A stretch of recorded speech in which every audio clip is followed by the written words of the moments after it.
Hi, this is Joe Chambers. Welcome to Musicians Hall of Fame Backstage. If you enjoy our content, please remember to hit like, subscribe, and the notification bell so that you won't miss any of our new videos. Thanks for watching. We got invited to be an opening act at the Whiskey A Go-Go. Albert King was scheduled to appear at the Whiskey, and they were looking for somebody to open for him. And Garcio's management called the Whiskey, said, "Hey, look, we got this group that's fresh out of Chicago. They're doing some groundbreaking, totally amazing things. They got a horn section, big sound, and they work cheap. You know, they're kids." And Elmer at the Whiskey said, "Okay, yeah, we'll give them a shot."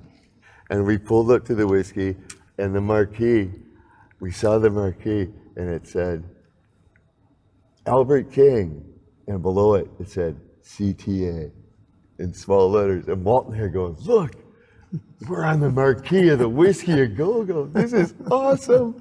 And we're out there taking pictures of it like little kids. We got a gig in Hollywood. This is awesome. We became the house band at the Whiskey because we sold the joint out. The word of mouth got out, just like it did in the last place in Chicago that I didn't tell you about was called Barnaby's. And that was the one club in the entire Midwest that encouraged original music. That's where we also started calling ourselves CTA at Barnaby's in Chicago. The Whiskey A Go-Go was also a club in LA where if you were a big act performing in Los Angeles at the Forum or Stadium or wherever, if you had a night off, you'd go to the Whiskey to see, hey, what's going on in town? You know, to hear what the latest. And, you know, everybody would be in there one time or another. The Stones, The Who, you name it. They'd come in, you know, just check out the local town. Well, we were in the dressing room waiting to come back on stage for the next set. And as we turned to leave, the guy standing in the doorway, and it's Jimi Hendrix. And he looked at us, and he said, "You guys have a horn section that sounds like one set of lungs and a guitar player that's better than me. You want to go on the road?" Yeah. So we became Hendrix's opening act. That was exposure that you couldn't buy. That was, I mean, a national tour of stadium, of arenas, an arena tour. And Probably a mutual admiration between him and Terry. yeah, I'll tell you, but it was very strange.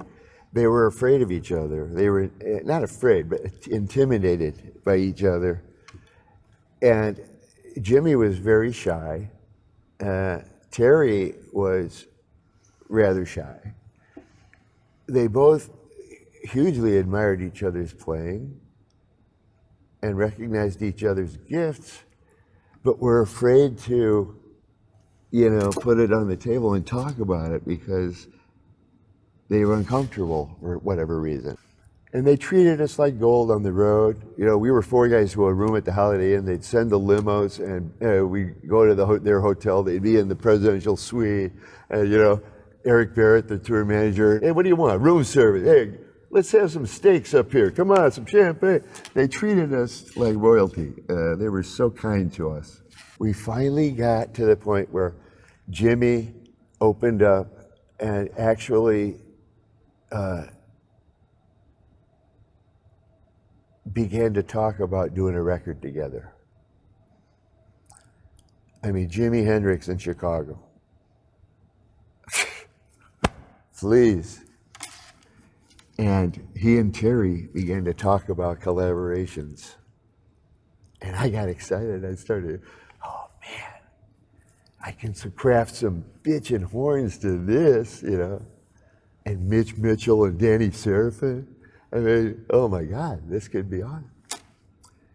And then he left us. And then he died. Yeah. He died. And what a waste, what a drag, what a shame. I had read that he had talked about wanting to do some big band Oh yeah. music. Oh yeah, yeah. He loved the horns. He got it. Well, Mitch was a jazz drummer. Yeah. You know, they all came from that school. Most of the great players from the Hal Blaine, all those guys were jazz drummers. Oh yeah, yeah. Even here in Nashville. Oh yeah. I mean, the country guys. Oh yeah. Oh yeah. Anyway, it never came to fruition because of Jimmy's early demise. But it reinforced that what we were doing was really great, because if Jimmy validated it, if he gave it his stamp of approval, that was big. That was huge. Okay, you know, when people pass and time goes by, they become bigger than life. Was he already? I mean, I loved him then, and just like I immediately loved you guys. But did you guys? I mean, was he? Did you know that he was going to be what he is still today at that time? Yeah, Or was he more of a you know, we had a sense of that. He was an icon when we were on the road with him. I mean, they'd finished their set. They had the limos right behind the stage in the arena. They'd finish their set, and there'd just be a Hendrix would take his guitar and just throw it into the bass drum, and there's a and when the smoke cleared, they were gone. They just jumped in the car and went out the back door. Jimi Hendrix has left the building. You know, people, the fans are still there. We want more. We want more. They're gone. And that's kind of how he left life. Well, yeah, he created. You know, when he showed up at the door of our dressing room, you know, Walt said, I quote, "I thought he was going to turn me into a tab of acid or something." You know, he had this aura around his afro, and Walt looked at me and said, "This guy is he's psychedelic. He's going to turn me into a troll." You know? But he was. Well, it did have a mystical appeal about him. You know, he did. Very much so. Yeah. You know. Oh yeah.